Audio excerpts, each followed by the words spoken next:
Guys, तो हमने अभी देखा कि कैसे होती है सीड्स की सोइंग। अब इस लेसन में हम देखने वाले हैं मैन्योर्स और फर्टिलाइजर्स की तरफ। मैन्योर और फर्टिलाइजर्स की रिक्वायरमेंट क्यों होती है, इसको समझने के लिए आप इमेजिन करिए कि अगर आप एक पॉट ले जिसमें आप एक प्लांट लगाएं, ठीक है। आफ्टर सम टाइम आप इस प्लांट को निकालेंगे, आप दूसरा प्लांट लगाएंगे और आप ये प्रोसेस 2 से 3 बार करेंगे तो आप ऑब्जर्व करेंगे difference in the plant growth. आप देखेंगे कि आफ्टर 2 और 3 टाइम्स आपका जो सॉइल है इसमें से जो न्यूट्रिएंट्स हैं वो डिप्लीट हो जाते हैं, वो ऑलमोस्ट खत्म होने लगते हैं। सेम चीज होती है जब फार्मर्स भी अपने लार्ज फील्ड में ढेर सारे क्रॉप्स लगाते हैं।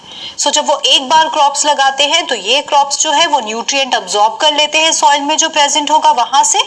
सेम चीज अगर वो अगली बार करेंगे तो ऐसे धीरे धीरे करके आप ऑब्जर्व करेंगे कि सॉइल में जो न्यूट्रिएंट्स हैं वो डिप्लीट हो जाते हैं। और यही वजह होती है कि फार्मर को एडिशनली न्यूट्रिएंट्स प्रोवाइड करने पड़ते हैं अपने क्रॉप्स को in the form of manures and fertilizers. तो आइए इस लेसन में हम देखते हैं इन दोनों के बारे में डिटेल। और सबसे पहले हम यहाँ पे बात करते हैं मैन्योर्स की। तो जब आप यहाँ पे बात करेंगे मैन्योर की, तब आप क्या देखेंगे? सबसे पहले हम देखेंगे कि मैन्योर को आप बोलेंगे क्या, वो होगा क्या। मैन्योर्स जो है वो प्राइमरीली ऑर्गेनिक सब्सटेंसेस होते हैं। क्या होते हैं? वो होते हैं ऑर्गेनिक सब्सटेंसेस, यानी कि ये आपको मिलते हैं by, these are obtained by decomposition of dead and decaying matter. ठीक है, आपको कैसे मिलते हैं? By the decomposition of dead and decaying organic matter से। यानी कि जब हम बात कर रहे हैं यहाँ ऑर्गेनिक मैटर के, तो आप बोल सकते हैं जैसे कि plants and animal excreta etcetera.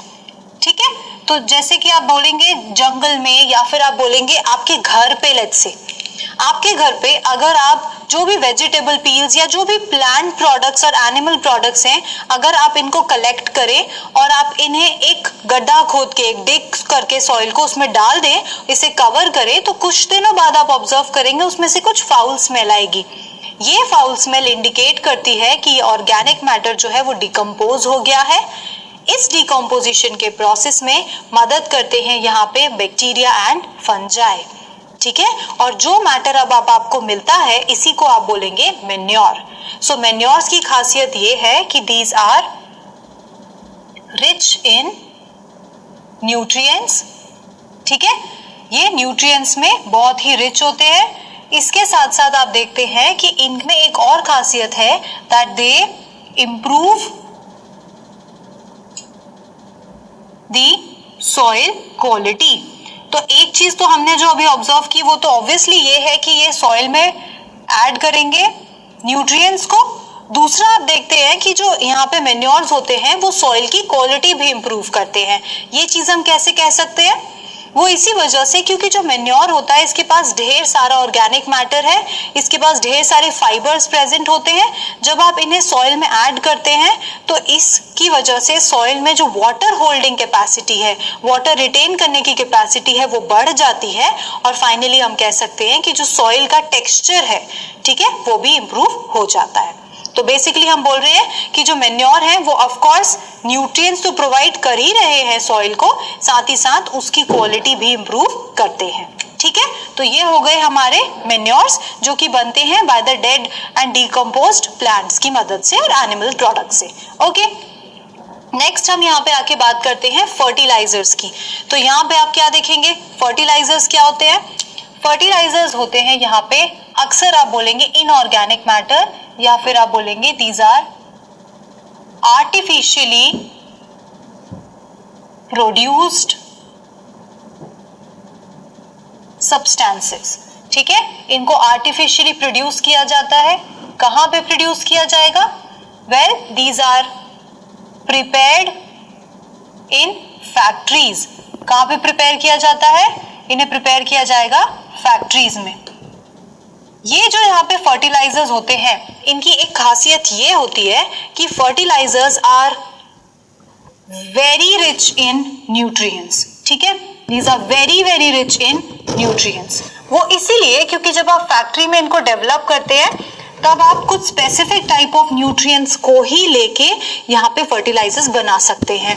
तो फर्टिलाइजर्स आप देखेंगे किसी स्पेसिफिक न्यूट्रिएंट का मिल सकता है या कुछ न्यूट्रिएंट्स के मिक्सचर का मिल सकता है, जैसे कि नाइट्रोजन, पोटेशियम, फास्फोरस या फिर इन सब का कॉम्बिनेशन भी, ठीक है। तो ये होते हैं फर्टिलाइजर्स। बट यहाँ पे एक खास चीज हमें ये ध्यान देनी है कि फर्टिलाइजर्स जो है इसका सिर्फ एक लिटिल अमाउंट या एक बहुत ही कम अमाउंट में, a little amount is required. ऐसा क्यों बोल रहे हैं हम?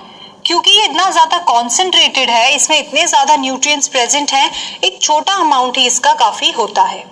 और यहाँ पे इंपॉर्टेंट चीज जो मैंने कही वो ये है कि फर्टिलाइजर्स को अगर एक मॉडरेट अमाउंट में यूज नहीं किया जाए तो इसके बहुत सारे डिसएडवांटेजेस भी हो सकते हैं। तो आइए हम यहाँ पे आगे चल के ऑब्जर्व करते हैं कि what are the disadvantages of using fertilizers, ठीक है। डिसएडवांटेजेस में आप यहाँ पे ऑब्जर्व करेंगे सबसे पहले कि it causes soil as well as water pollution. कैसे कह सकते हैं हम कि ये पोल्यूशन कॉज करेगा? वेल, जब आप मेन्योर्स और फर्टिलाइजर्स डालते हैं प्लांट में और इरिगेशन करते हैं, पानी देते हैं, तो ये जो सब्सटेंसेस हैं ये साथ साथ बह के चले जाते हैं आसपास के रिवर बॉडीज में। तो अब क्या होता है कि जब फर्टिलाइजर्स बह के जाते हैं पानी के साथ पास के वाटर बॉडी में, तब आप देखते हैं कि इन फर्टिलाइजर्स के एक्यूमुलेशन की वजह से जो प्लांट्स और एनिमल्स प्रेजेंट हैं ये रिवर, लेक्स वगैरह में उनकी डेथ होती है, ठीक है। क्योंकि ये जो फर्टिलाइजर्स हैं ये अपर सरफेस पे एक्यूमुलेट हो जाते हैं और जिसकी वजह से कई सारे अलग अलग किस्म के ऑर्गेनिजम्स वहां डेवलप होते हैं और इन ऑर्गेनिजम्स की वजह से जो अंदर रहने वाले प्लांट्स और एनिमल्स हैं इन्हें सफिशिएंट अमाउंट ऑफ ऑक्सीजन और सनलाइट नहीं मिल पाती। तो इस वजह से हम बोलते हैं कि फर्टिलाइजर्स जो है वो यहाँ पे वाटर पोल्यूशन कॉज करते हैं। सेकेंड, जैसे कि मैंने कहा, वो सॉइल पोल्यूशन भी कॉज करेंगे। तो आप बोलेंगे यहाँ पे they make the soil infertile, ठीक है। ये सॉइल की बेसिकली सॉइल में कॉज करेंगे इनफर्टिलिटी भी।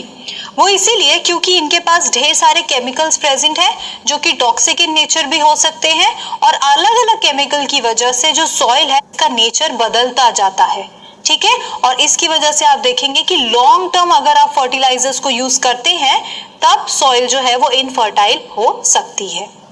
एक और डिसएडवांटेजेस है यहाँ पे कि ये जो फर्टिलाइजर्स होते हैं दे कैन एंटर फ्रूट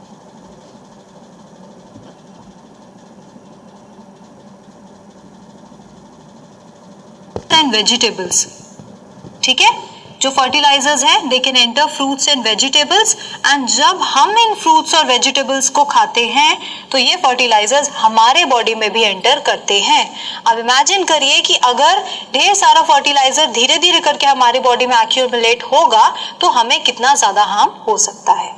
इसीलिए कहा जाता है कि मैन्योर्स भले ही ये लार्ज क्वांटिटी में यूज हो, ठीक है। हम यहाँ पे देखते हैं कि मैन्योर्स जो है they are used in large quantity, ठीक है। इनकी बहुत ज्यादा क्वांटिटी की जरूरत होती है क्योंकि ऑब्वियसली ये नेचुरली बनाए गए हैं और इनमें बहुत ज्यादा न्यूट्रिएंट्स नहीं पाए जाएंगे, इतने कॉन्सेंट्रेटेड न्यूट्रिएंट्स नहीं पाए जाएंगे।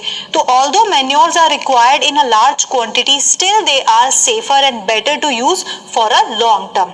बट हम देखते हैं कि अगर शॉर्ट टर्म के लिए या बहुत कम अमाउंट में फर्टिलाइजर्स को यूज किया जाए तो ये भी हेल्पफुल हो सकते हैं। तो ये था एक description about manures and fertilizers. यहाँ पे हम बात करेंगे एक तीसरी तरह की फार्मिंग की भी जिसको हम बोलते हैं ऑर्गेनिक फार्मिंग। ऑर्गेनिक फार्मिंग में हम देखते हैं कि यहाँ पे बिल्कुल भी केमिकल्स यूज नहीं किए जाते क्रॉप्स को ग्रो करने के लिए और इन्हें बेस्ट टाइप ऑफ क्रॉप्स भी कहा जाता है। इसके अलावा अगर सॉइल में हमें न्यूट्रिएंट्स को बना के रखना है तो एक और तरीका भी होता है जिसे आप बोलते हैं क्रॉपिंग पैटर्न को चेंज करने का। इसका मतलब है कि अगर आप सॉइल में अलग अलग टाइप्स ऑफ क्रॉप्स को ग्रो करेंगे तो ये जो अलग अलग टाइप्स ऑफ क्रॉप्स है इनकी न्यूट्रिएंट रिक्वायरमेंट भी अलग होगी। फॉर एग्जाम्पल अगर आप बात करते हैं व्हीट की और पीस की, ठीक है, सो जो व्हीट है इसको रिक्वायरमेंट होती है ज्यादातर नाइट्रोजन की, तो ये सॉइल से नाइट्रोजन अब्सॉर्ब कर लेगा, और जो पीस होता है वो वापस सॉइल में ऐड कर देता है इस नाइट्रोजन को। तो अगर मिक्स टाइप ऑफ क्रॉपिंग की जाए या फिर आप बोले एक के बाद दूसरे डिफरेंट टाइप्स ऑफ क्रॉप को ग्रो किया जाए, इसकी वजह से भी जो सॉइल है उसके न्यूट्रिएंट्स वहां पे रह सकते हैं, ठीक है, वो रिप्लेनिश हो सकते हैं। तो क्योंकि अब हमने यहाँ पे देख लिया है कि क्या होता है मैन्योर्स और फर्टिलाइजर्स, और हमने देखा डिफरेंट पैटर्न्स आल्सो जिसकी मदद से सॉइल में न्यूट्रिएंट्स रिप्लेनिश किए जा सकते हैं, अब फाइनली हम एक क्विक रिवीजन में देखेंगे क्या डिफरेंसेस होते हैं मैन्योर्स और फर्टिलाइजर्स में। सबसे पहले आप देखेंगे मैन्योर्स जो है वो ऑर्गेनिकली ग्रो किए जाते हैं, ठीक है, इनको इजीली नेचुरली ग्रो किया जा सकता है। नेक्स्ट आप फर्टिलाइजर्स की जब बात करते हैं इन्हें फैक्ट्रीज में बनाया जाता है। अगला हम देखते हैं कि मैन्योर्स जो होते हैं इनमें कम नंबर ऑफ न्यूट्रिएंट्स पाए जाएंगे, लेकिन फर्टिलाइजर्स जैसे कि एनपीके, नाइट्रोजन, फास्फोरस, पोटेशियम, या फिर आप यूरिया या अमोनियम सल्फेट की बात करें तो इनमें बहुत ही कॉन्सेंट्रेटेड अमाउंट में न्यूट्रिएंट्स प्रेजेंट होते हैं। मैन्योर्स लार्ज क्वांटिटी में यूज होते हैं जबकि फर्टिलाइजर्स लिटिल अमाउंट में ही काम करते हैं। नेक्स्ट आप देखते हैं यहाँ पे कि जो मैन्योर है वो ह्यूमस प्रोवाइड करता है सॉइल को, जिससे उसका बेटर टेक्सचर होता है, बेटर क्वालिटी होती है, जबकि ये नहीं प्रोवाइड किया जाता फर्टिलाइजर से। तो इस लेसन में आपने देखा कि मैन्योर और फर्टिलाइजर्स क्या होते हैं और उनमें प्राइमरी डिफरेंसेस क्या क्या है।